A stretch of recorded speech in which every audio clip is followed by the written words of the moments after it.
All right, let's do some news. All right, let's do it. So obviously this story's been walking around about Kristi Noem's cross-dressing husband, but apparently this came out of a gentleman named Mark Caputo, a White House reporter and CBS News contributor, who talked about how the story was broken by an illegal immigrant who was out for vengeance. Did you see any of this story? No, Okay. I mean, I saw the story. Man, sexual proclivities. First things first, we should all give thanks to our lucky stars. Now you go, oh, you know, we're healthy. We want people to be healthy. You don't want them to have a cleft palate and a heart disease and, you know, born with half a lung or something like that. But then as you start moving up the food chain, you go, well, thank God I got a full head of hair at age 61 or whatever these things are. We never give thanks for not having cuckoo sexual addictions, like just being attracted, just being straight. That's a gift. Yeah. I mean, it's not so much in the modern era, but I'll throw out, you know, our country and society, living in the Middle East, you know what I mean? So you're not trapped in the wrong body. You're not hankering for cock. You don't need to watch German chicks step on cockroaches so you can come. Yeah. And that's a fucking blessing. Have you been looking at my web browser Yes, again? I was God wanted damn to it. bring that up with you. Yes.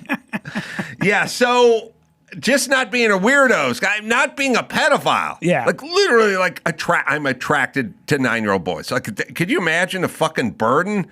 I got to put a weird sports bra on like a Canadian shop teacher and get out there and deep cut reference to that guy. And then take pictures so I can orgasm, you know, talking to other dudes. Like it's so nice not to have that burden. Not to have any of that. I agree. Yeah. Having the people out there that, you know, there's a DTF St. Louis. I don't know if you've seen any of this on HBO at all. Great show. Jason Bateman is in it.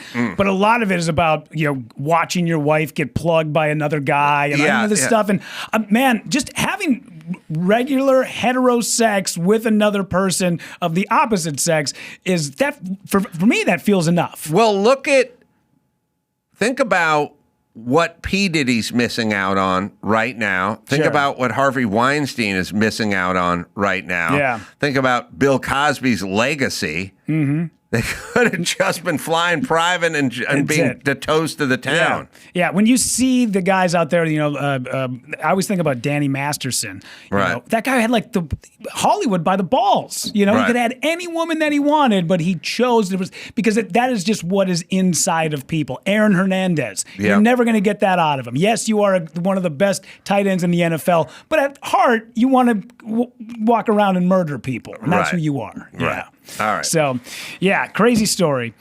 Trump wages war on California insurance giants. I don't know if you saw this tweet that came out, I guess off of, Truth Social Post, but President Trump took aim at insurance giant State Farm and other providers by accusing them of abandoning Southern California that was devastated by last year's wildfire. He says people have been paying them large premiums for years, only to find out that when tragedy struck, these horrendous companies were not there to help. Well, look. The thing about insurance companies, and I'm sure this is true, but insurance companies make their money insuring things. Yes. And like gas companies make their money refining oil and turning it to gas and then selling it. And and commercial builders make their bones building stuff. And this is all stuff they would happily do in California. But if you regulate them too much, then they're not going to do it because it becomes too burdensome. So we just drive away industry and business, and then we get mad at the industry and the business. So our blue way of approaching life is we're going to defund the police and say nobody is illegal. We'll have cashless bail and so on and so forth. And then you can try to run your CVS pharmacy on the corner, but it's going to be looted all the time with these mobs. And we're not going to do anything about them. And we're not really going to arrest anybody. And then shoplifting is going to be a huge problem. Half of your inventory is going to be stolen. You have to lock everything up in cages and everything. We're not going to prosecute or police or do any of that. And then at some point, CVS goes, fuck it, we're moving out of Oakland. And they go, whoa, where are you going? This is some kind of racist shit. And where are these people going to get their prescription meds and condoms. It's like CVS is in the business of making money. They're not a charity. They would like to. They opened a store in Oakland with the presumption of making money. After 10 years of losing money because you guys can't run a city, then they leave. And then you usually get angry at them. Like Gavin Newsom wants to know why Chevron's gouging and charging more money for gas or whatever. You overregulated it. The insurance companies leave. Elon Musk leaves. Like everyone leaves. So insurance companies want to insure and did insure and worked in California for a long time insuring. But if you make it too difficult for them to do it and you basically offer, how would one insure homes in the Palisades?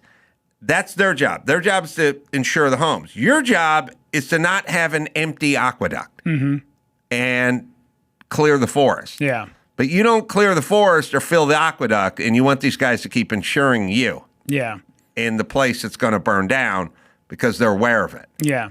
Yeah, and there's also the footage that comes back that sort of sets a narrative, too. Like you watch the documentaries about Hurricane Katrina, and these poor people have lost their homes of 40 years. They come back and they go, I know you guys got flood insurance, but it wasn't a flood. It was the levees broke, so sorry about that. We're not going to cover that. They don't want to pay anybody. Of course, They're in the business of you paying them and them not paying out. And I'm not really defending them because they're doing what any business. Look, Chevron is not charging $2.75 a gallon. They're charging $6.75 a gallon because they're just in the business of going, well, if you want to make it harder for us, we'll just pass that along to the customer. You know, so we make everything difficult.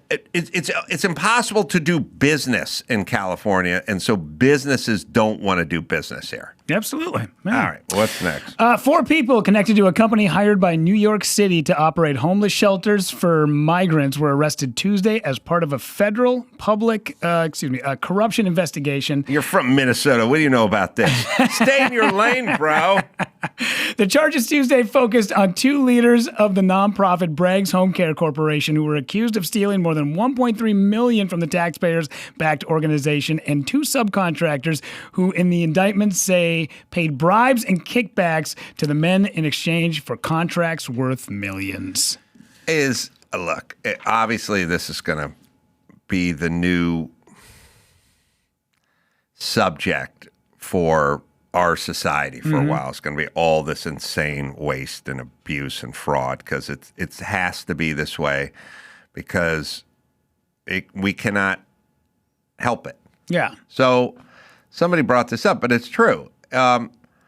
You go to Stanford and you're just a 19 or 20-year-old kid and you're a good kid and you did your homework and you took the SATs and, oh man, we got to get more people of color in positions of power. So you go to Stanford and you're a good citizen. You did what you had to do to get to Stanford and you studied and you did well on the test, and you did extracurricular activities, and now you're at Stanford.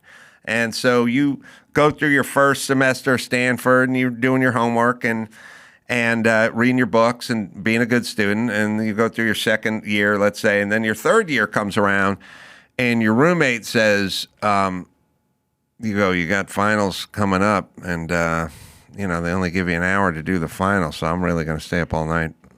And the roommate goes, I get 3 hours to do the finals. And you go, why do you get 3 hours? No, it's 1 hour. No.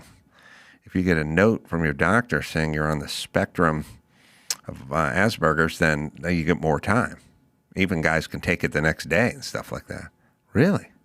You just get a note? Mm-hmm. Do you have this disease? I don't know, but you should go in and get a note. You can turn the note in, and then you can get an extra hour to do your homework. Well, next thing you know, that's what everyone does. Yeah. Now, this kid's not a bad kid. He's not a criminal. He's not a thief. He's not a gangbanger. He just saw an opportunity, took the opportunity. Yeah. You start taking money and spreading it around that way, everyone's getting in on it. Yeah. It will be everywhere. Ask any person who has ever been a, say, entrepreneur or self-employed about their taxes, and they will they will justify every single penny they possibly can to get the most back. Absolutely. Yes, and we used to think women wouldn't engage in this. Turns out they do it more. Way more. We used to think black people wouldn't do it. Turns out they do it more. So this whole thing, I was like, we have women of color in position. They'll do it as fast as any red-haired dude from the 50s would do it. Yeah. Turns out just people are, doesn't matter what sex, race, whatever it is, man. It's all the Everyone same. wants free money. Absolutely. Investigators are also probing whether city council member Farrah Louise, a woman, and her sister, Debbie Louise, an aide to New York Governor Kathy Hochul, accepted bribes and related. Here's the whole thing. Everybody will abuse the system. Now that we understand that, we must deconstruct the system completely. Sure.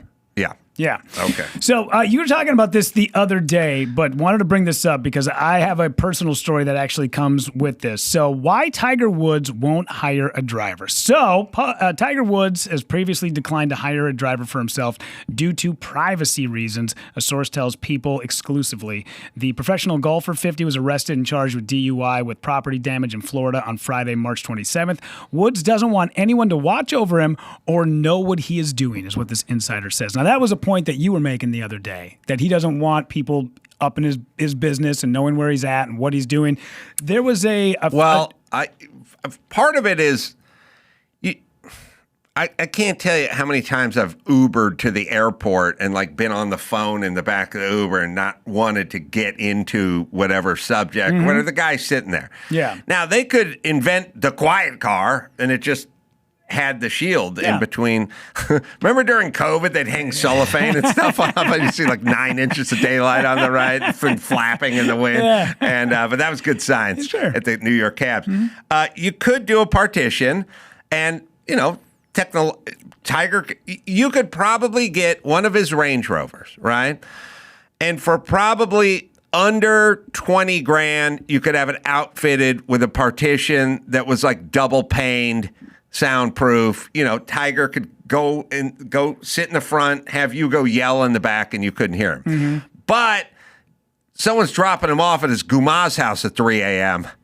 That's another situation there. Yeah. So the reason why I brought it up is you were discussing this, that people would say, like, why doesn't he just get a driver? He's rich. He can afford a personal driver. Why not? There was a professional athlete from Minnesota. I won't say his name. I don't know if he wants this out there, but a friend of mine and a good acquaintance became his personal driver after this athlete's second DUI. And they basically, for the first 6 months, he would just run him to the bank or run him to the store, whatever it was. But all of a sudden, one night, he was like, hey, man, we want to go out for a couple of drinks. Why don't you show up around 7 o'clock, pick us up? Next thing you know, it's 4 o'clock in the morning. He's still driving this athlete and their friends around. And at the end of it, the guy was like, well, all right, you passed. So what I wanted to do was, for the first 6 months, was I needed to trust you. I needed to get you into the circle. So that's why we've been kind of slowly, gradually getting this relationship to where I can trust you. And now this is what it really is. So if you want to be on board with this, this is what it pays. You will have all these secrets, but on top of it, I do need you to keep your mouth shut. And this guy said, absolutely, man, where do I sign? And was on board with it. So hiring a driver you don't know, I get. But bringing somebody into the fold that you trust and you make them part of the crew, now that's a different story. Yeah, it's just that part where you have to cross over into, this is my girlfriend's house, not my wife's house. Yeah. That, and here I'm smelling like I do a little booger sugar or whatever that is. It's hard, yeah, because I've had other comics that I've gone on the road with where I go to their house to pick them up. And I go, hey, I didn't know, is your girlfriend home? And then they get a weird look on their face. And then we get out in the car and they go, by the way, home girlfriend is upstairs. Road girlfriend, we're picking her up at a Walmart. Yeah. And then they come on the road for the weekend, and then we drop her back off at the Walmart when we get back to town. And then he goes back to his girlfriend's house. And now I'm stuck with this secret for the rest of my life. You're talking about Jeff Foxworthy? Yeah, obviously, yes. Yeah. You might be a cheater if you pick up your girlfriend at a Walmart in a Dodge Charger. Well, I have a thought. I don't know if you have another story or not. No. Okay. I have a thought.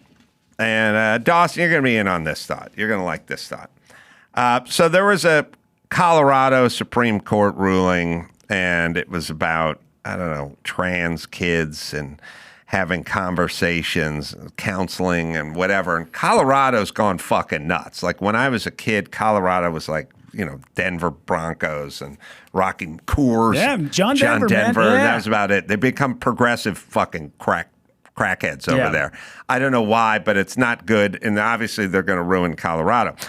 But they were fighting. There's a Supreme Court, and I'll see if we can figure it out. But basically, they were saying if your kid is thinks he's trapped in the wrong body or she's trapped in the wrong body and they're 15, the parents can sit with a counselor and clergy and whatever and have a discussion about this with the parents there.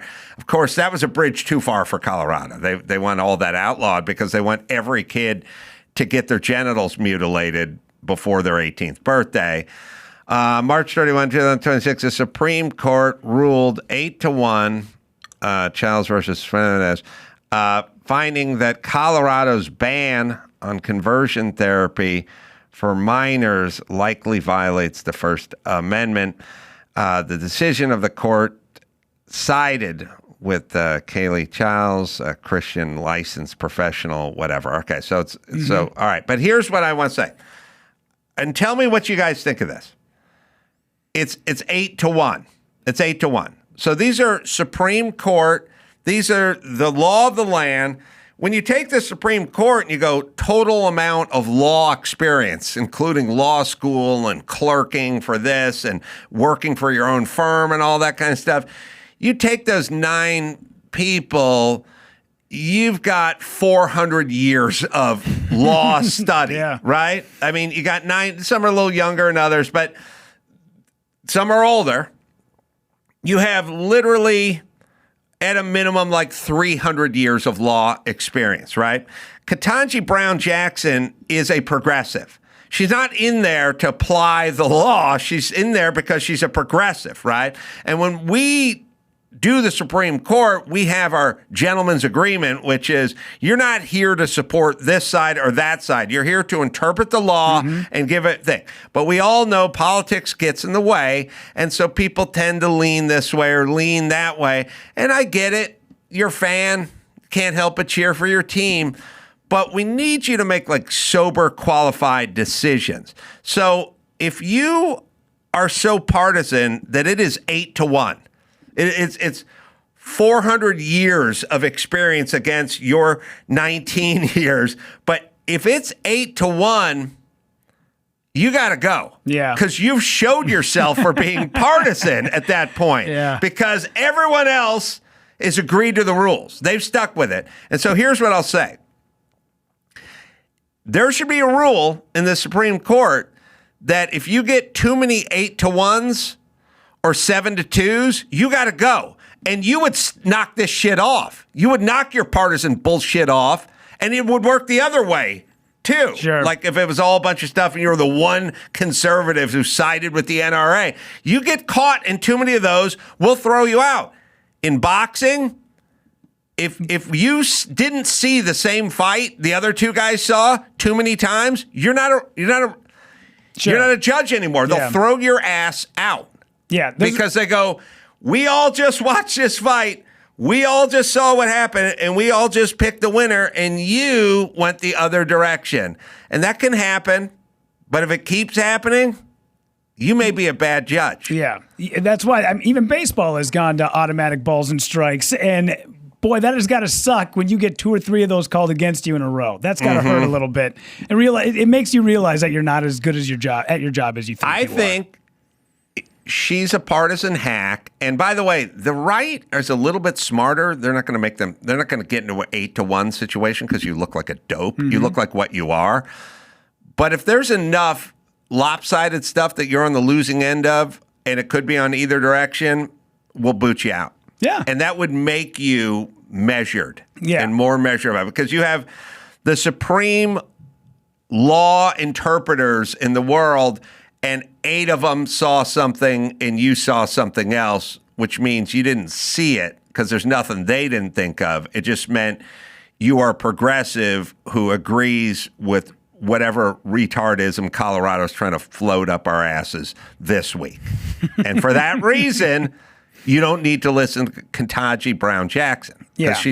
She's compromised. Yeah. And these assholes that say that The Wizard of Oz is not a good movie, or you know what I mean? Like all these people that go out there. Yeah, sorry. Yeah, sorry. Toy Story was freaking fantastic, all right? The Pixar stuff is written better than the live action stuff. Absolutely. All right. April, Salt Lake City, 10th and 11th. Wise Guys, 2 shows there on the 10th and the 11th. And then San Diego, Solana Beach, belly up, doing some live stuff there, stand-up shows and live shows. Phoenix, Desert Ridge Improv coming up. That'll be April 17th through the 19th.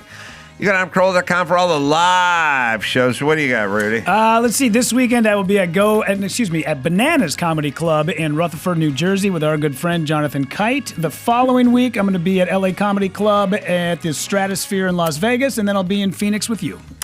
So, till next time, Adam Carolla for Rudy PAVICH and Landon Donovan saying mahalo.